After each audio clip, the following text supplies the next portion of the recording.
Sponsored program paid for by Robin Gwaltney, Gwaltney Group, RE/MAX Results. Welcome to Rochester Real Estate, featuring Robin Gwaltney from Gwaltney Group, RE/MAX Results, and Andy Brownell. Here's Andy Brownell on Rochester's News Talk, 1340 KROC AM and 96.9 FM. Good morning, Andy Brownell on News Talk 1340 KROC AM and 96.9 FM. It is Saturday morning, and I am with Robin Gwaltney, Gwaltney Group, RE/MAX Results. How you doing, Robin? I am doing great. Yes. I'm continuing to enjoy our fake spring weather. I'm for it. As long as it can go, I'm for it. Yep. I said something kind of interesting, though. Somebody told me, I don't know if this is true, but somebody told me this could really mess with the trees because they might start to try to bud early and freeze. Yeah, see, there's just so much that gets out of whack. Do you remember that? It wasn't that many years ago we had that issue. Yeah, I do remember that. After he told me, I'm like, I kind of remember that happening not that long ago. Yeah. And I was talking to Mike Doherty with MnDOT, and this one never occurred to me either, that they're concerned that this early warmth will mess up the spring road weight restrictions because by law, they can only be in effect for 8 weeks. So they start them early because of the weather conditions. And then we get a cold snap and snow like we normally do. Oh, wow. Yeah, it could put them in a bit of a situation. It's just very unnatural. It's very unnatural. Yeah. And I spoke to one of my clients who happens to be a farmer and asked him if he's concerned. He said, well, we're going to have to get a lot of moisture for sure. So whether it means that we get some late snow or just a really rainy spring, which doesn't sound good to me, I'd rather take the late snow, to be honest. But I think that the rainy and cold April has become our norm now. I don't like it. I don't either, but you're right. It is more rainy, that's for sure. Well, anyway, it has continued to, this weather has continued to, I think, kickstart our spring market because people who would normally say, I'm going to wait and start my house hunting when the weather gets nice. Well, guess what? It's been pretty nice. Yeah, I was going to say, the show's not about the weather. It's about real estate, but I guess they are related. Well, they're very related. I had 2 clients that closed in the last week, and I said to both of them, do you understand how fortunate you are to have had closing dates on January 31st or February 6th or 7th or whatever it was, and have moving days like you've had here in Minnesota? Unreal. Really instead of trying to carry stuff through a foot and a half of snow with a 20-mile-an-hour north wind blowing in your face. Exactly. They're out there moving in sweatshirts. I'm loving it. It's so bad that I was out last night, and the low temperatures are above what the normal high temperatures should be. I saw that. I saw that on KTCC. And I said, it feels cold out here. Yeah, they said it was like average. What we've been dealing with has been like average temps for April. Yeah. Crazy. Well, not the Aprils that we've had the last 3 years, which were cold, damp, and average. Wet. But yeah. Well, back to real estate. Yeah, I'd like to say we can control the weather or anything about it, but we can't control that any more than I've been able to control the real estate market or the interest rates or the number of sellers or any of it. All I can do is report it, right? And I'm not the weatherman, so I'll move on to real estate. Okay. Do you have any statistics you can report? Yeah. So I have the most current Rochester market report, which is almost a week old now, but it's still pretty current. In the past 6 months, so basically through the end of January. Okay. The 6 months prior, starting end of January. We've had 725 homes close. Okay. And we currently have 163 active and 166 pending. So we have just as many pending, meaning they've already gone under contract and they're moving toward closing, as we do have active, a few more actually. So is that a balanced market then at that point? It's pretty darn balanced, yeah. And so what we have is, let's see, our absorption rate. We've got about, on average, 3 months, well, not even, 1.4 months worth of inventory in the under $200,000 range. Then when it comes to between 200 and 300, we have a half a month. Between 300 and 400, we have 0.8, so 3 weeks worth. Between 400 and 500, we have a month and a half. Between 500 and 600, we have months. Between 600 and 700, a month and a half. So it's not until we get up to 700 to 800 that we have 4 months worth of inventory. And, we're getting up there in price then. And 800 to 900, another 4 months worth. And then where we've really seen a slowdown is in the high end. Between 1 million and 1.2, we've got enough to last us for 2 years, 24 months. And 1.2 and 1.3, we've got 8 months worth. Between 1.3 million and 1.4 million, we've got a year's worth. And between 1.4 million and up, we've got a half a year's worth. So, and that's based on what has sold. They're just projecting if we sell the same number, this is how many we have to last us. So I guess this clearly screams that yes, indeed, we need inventory. The majority of the inventory we need is up to 700,000 because once we get over 700,000, we've got 3 to 4 months worth all the way up to 1 million. Yeah, unless you would go way to the top end, then there's... Right. Yeah. I mean, in the affordable price range, in all the way up to 700,000, the most inventory we have is 2.3 months worth between 500 and 600. So it still says, we don't have a lot of inventory.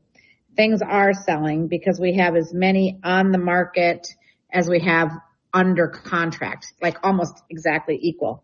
But also, from my memory of the previous times you've gone through the report, the number of active listings is fairly comparable to what we had seen before. Maybe down just a tiny bit, but not a lot. And only because a few more have gone pending. That's why.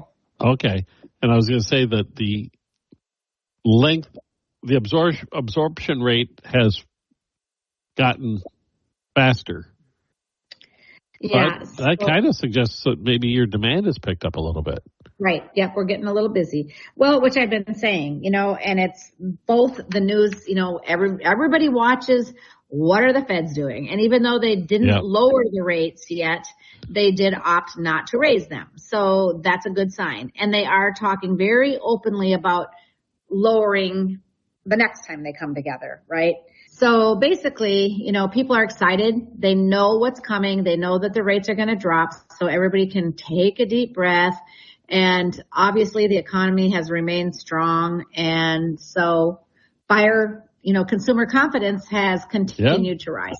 So all the while we had lower inventory, we still had higher prices. And I know I'm not here. I'm back to the weather again, but I will tell you that we have had more buyers out because of the weather. Yeah. The traffic that would normally start more towards the end of February or the beginning of March really kind of started in the middle of January. So yeah, we're definitely seeing an upward trend in homeowners out there looking at houses. What we really need though is to get the people who are stuck in the ultra low interest rate mortgages to get unstuck and start looking at selling because of improving conditions. I wonder what that magic number will be for the interest rates that gets them to go, okay, let's go. To me, it's going to have to be a 5 something. Even though that's not that far away, even if it's in the high 5s, I feel like people are like, 5 is 5 is a decent interest rate. You and I know, we've discussed this many times, 5 is a great interest rate. 5.75 is a great interest rate. Historically, anything below 6% is considered a wow interest rate. It's just that because of what we've gone through, people they got to swallow a little harder, but it's going to happen. Okay. Well, I'll tell you what, why don't we do a break here, then we can come back and talk some more about the market report. Okay. All right. Robin Gwaltney with Gwaltney Group-RE results. Back in a moment on News Talk 1340, KROC AM and 96.9 FM. We'll be right back with Robin Gwaltney and Andy Brownell on Rochester Real Estate. This is News Talk 1340, KROC AM and 96.9 FM. Welcome back to Robin Gwaltney from Gwaltney Group-RE results and Andy Brownell on Rochester's News Talk 1340, KROC AM and 96.9 FM. We are back with Robin Gwaltney, Gwaltney Group-RE results. We started going through the market report through the end of January, right? Yeah. So one number that people are always intrigued by is the number of days on market. So let me take you back to the 725 homes that have actually closed in the last 6 months. Okay. Of those 725 homes, the average days on market was 33 days. Oh, gosh. Okay? 33 days. And even then people said, oh, houses are on the market so much longer. Well, 33 days is 30 days longer than 3 days. There's no doubt about it. But 33 days is a really quick turnaround time. Now, the homes that are currently active and pending have both had a market average of 63 days. So almost double, right? So now it's back to put your house on the market. Within 60 days, you'll have an offer. And then within next 30 to 45 days, you'll close. Would that also be because the homes that already closed might have been, how do I say this, a bit more attractive, that they went off the market quicker? Yep, that's exactly right. So the ones that maybe are a little overpriced, need a little more work. Again, people had their head in a different place. They saw their neighbors 2 years ago put a house on the market with half the roof shingled and half not, and it still sold in a day. Okay, that might be a kind of an exaggeration, but I'm trying to get my point across.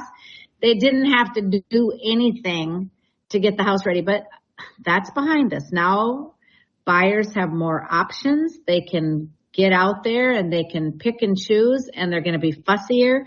They're going to expect to have that inspection. They're going to expect the sellers to take care of the things that come up in the inspection. And if there's a broken hood fan or a broken microwave, guess what? Don't think it's going to be their problem. Just get it fixed before you put it on the market, so that's why some of those houses are sitting on the market longer, and that does skew the average days for sure. But also those 6 months included the holidays, all the way from Thanksgiving through the new year, and things always slow down during that time. So you have to factor all of those things in. But looking at the fact that the past 6 months, the 725 that actually sold and closed had an average days of 33 days on the market, and the ones that are currently pending and for sale have on average 63 days, I'm still going to tell you this is a pretty swift moving market. Oh, yeah. So it's very, very, I think, very exciting. It's going to be a great year in real estate, guys. So if you're thinking about it, don't wait. Some people have said to me, I'm waiting for the interest rates to come down. Well, that's fair. And I don't have a crystal ball, and I can't promise you when that's going to happen or even if that's going to happen. I can only tell you what I'm hearing from the economists across the country. It's the same thing you're hearing if you turn the news on, right? So, but people are saying, well, we'll just wait. Well, listen to the whole story, because if you wait for the interest rates to go down, then you're also going to watch the prices go up, because that hasn't stopped. That hasn't slowed. They've continued to move upward. So if you're ready and you feel like now is the time, let's just get together. Let's figure out who you want to use as your lender. Let's talk about what your comfortable budget is and what that looks like in a dollar price for a house. What kind of equity you have in the home that you're currently living in, if you have something to sell, because that might be a very pleasant surprise to you. And all of those things factor in to say, okay, bottom line is to get the payment that we want and get, what's projected out of our house. I think this is a good number, and that's a great starting place. And then if you look and you see things in that price range that don't meet your needs, or you're disappointed, it's not what you thought you could get, well, then maybe it isn't the time. But I think you have to kind of test the waters if you really want to know. And I also believe, I think people sometimes feel like, oh my gosh, if I move forward, I'm getting committed. And if I get committed, there's no turning back. And so I also would really like people to understand that's not necessarily the case. You can explore and find out what your house is worth, find out how much equity you have, find out what rate you could get, what that payment would look like without committing to anybody. So just know that that's an option. Have the chat. Have the chat. The chat. There's nothing better than information, especially when you're facing a decision like this. It's one of the biggest decisions you'll ever make. Yeah. I mean, it's a huge investment. And like you say, if you hear what you have to say regarding the values and the conditions right now, and you say, no, then check back 6 months, see where you're at. And I'm going to use this as a segue to what I want to talk about next. Okay. I do not claim and have never claimed to be the all-knowing best realtor in Rochester, okay? Because there are a lot of really good agents in our area. But I will tell you that statistically, our team finished number 1 in our area again last year. Congratulations. For many, many consecutive years now. Thank you. I appreciate that. So we really are good at what we do, and we really do take a lot of pride in the customer service that we give. And I cannot tell you how proud I am to work for RE/MAX Results, because we just had our awards ceremony Friday for RE/MAX Results, and they shared some really exciting statistics. So number 1 nationally, the brand RE/MAX is number 1 per agent productivity. So does that mean we have the most agents? Nope, there are companies that have more agents, but we have the most productive agents. And I think when you're shopping for an agent, that probably matters. Transactions, our RE/MAX Results is the number 1 franchisee in that number 1 brand. Okay, so that's pretty darn good. Yes. And our RE/MAX Results has 1,200 sales executives spread throughout 49 office locations. And I'm also proud to say that our Rochester office is the most productive of those 49 offices. So are you hearing me? The number 1 brand is RE/MAX. The number 1 franchisee within that brand is RE/MAX Results. And of those 49 offices, the most productive office is right here in Rochester. And of course, within that office, we are the number 1 team. So I feel like I can brag a little bit, because Gwaltney Group, I can say we're the best of the best of the best of the best. I don't know how much better you can get. Okay, I'm having a little fun, but true, those are all true stats, okay? So our company, RE/MAX Results, the 49 offices, 1,200 agents, sold 21,000 homes last year. Wow. For $7.3 billion in closed sales volume. So we're not messing around. That's the size of some countries' economies. Yeah, we are not messing around. And I will also tell you, going across the board with all brands, okay, all brands of real estate, in the top 500 brokerages in the U.S., RE/MAX Results is number 20. So pretty excited about that. It is. And the one thing you said, of the 49 offices within your franchise, the RE/MAX Results, you're number 1. Rochester we are the most productive per agent. Yeah. So we are selling houses, guys, and we are getting it done. And it's just going to be more productive this year than it was last year. And last year ended up, where there was a lot of, oh, whoa, this is bad, things are down. And yeah, those numbers are down from the year before, but those are not numbers that we can by any means feel bad about. And our broker owner, John Colopy, would be the first one to tell you that he's pretty darn proud of those numbers. Well, congratulations. That is just fantastic. I'm a very, very tiny part of all that success, but I am so proud to be lined up with this company and to be a part of that. So thank you. We'll take a quick break, Robin, and we'll return in a moment. Robin Gwaltney, Gwaltney Group RE/MAX results number 1. Coming up on Newstalk 1340, KROC AM and 96.9 FM. We'll be right back with Robin Gwaltney and Andy Brownell on Rochester Real Estate. This is News Talk 1340, KROC AM and 96.9 FM. Welcome back to Rochester. Robin Gwaltney from Gwaltney Group RE/MAX results and Andy Brownell on Rochester's News Talk 1340, KROC AM and 96.9 FM. Welcome back. Good morning. Robin Gwaltney, Gwaltney Group RE/MAX results. And we were talking about those very impressive statistics concerning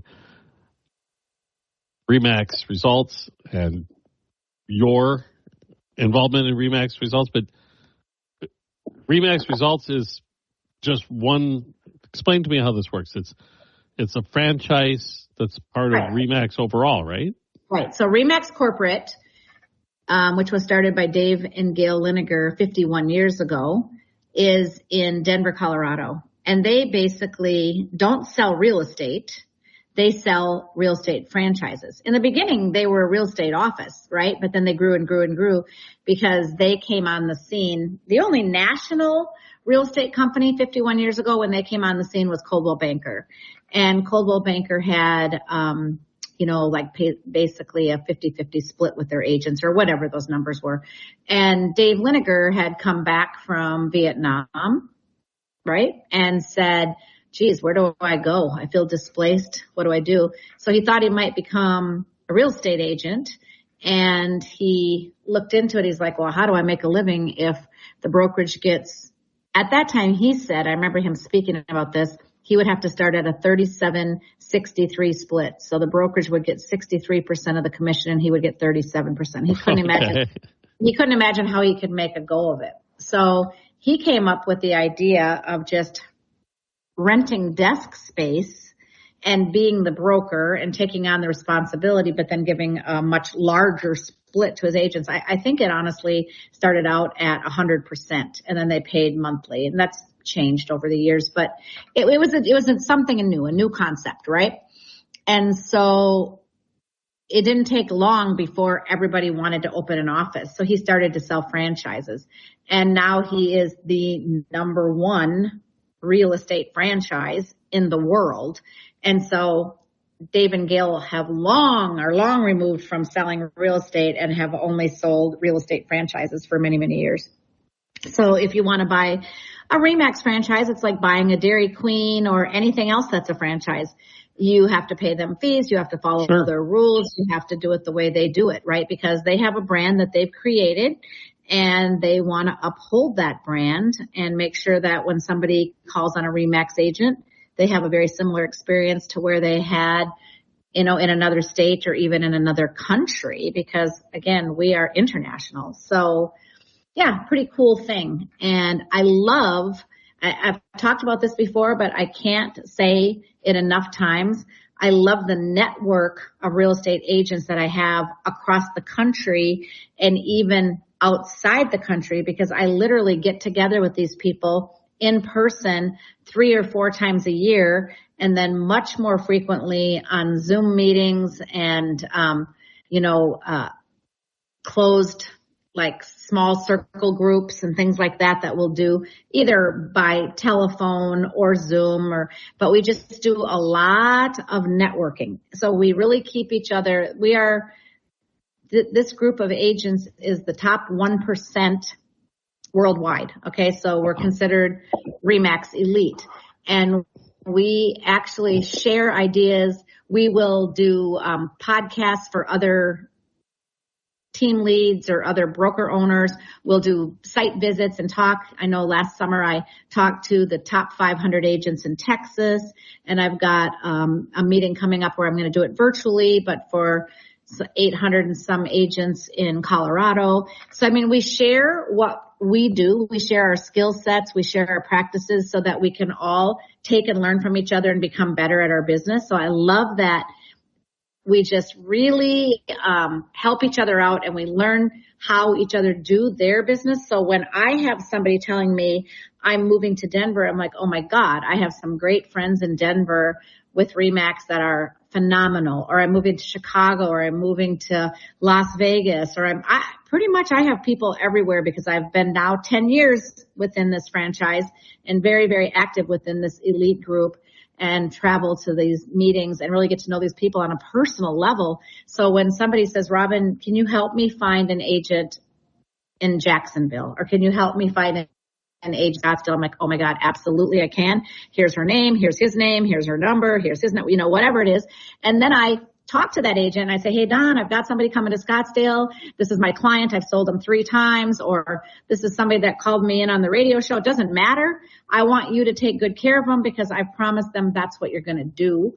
And so it's like hand off to somebody that's going to be at the top of at the top of their game. So I'm able to hand people off to people that are going to take good care of them. And with Mayo and Rochester, there's a lot of transition. A lot of people come and a lot of people go. So I have done this many, many times, and I have had so many people say, oh my gosh, Robin, you made that transition so easy.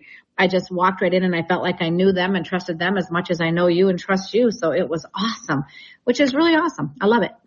And I like that level of accountability that comes with it too, because of your personal relationship with these people, right, that they have an expectation and you have an expectation concerning the people you refer. And yeah, that makes me, as the person being referred, feel good. Right. And you feel like you're getting the whole next level of customer care. And that's the whole idea. We are very much relationship realtors. There are realtors out there in different brands and different companies. Everybody does their business different. But I will tell you, at RE/MAX, we are relationship builders, and it is what sets us apart from the other brands, in my opinion. Okay. So if you want to build a relationship with Robin. Yes, please do. Let's do it. Let's do it. Give me a call on my cell phone, and that number is 507-259-4926. And honestly, any way I can help you with any real estate question. Again, should I remodel my house? Who do you know that's a good painter? Who do you know in another state? I want to help you. So please call me on my cell phone at your convenience, and I look forward to talking to you. All right, fantastic, Robin. Thank you so much. You enjoy the rest of the weekend, and we'll talk again next week. Sounds great. Robin Gwaltney with Gwaltney Group-RE Results. It's News Talk 1340, KROC AM and 96.9 FM.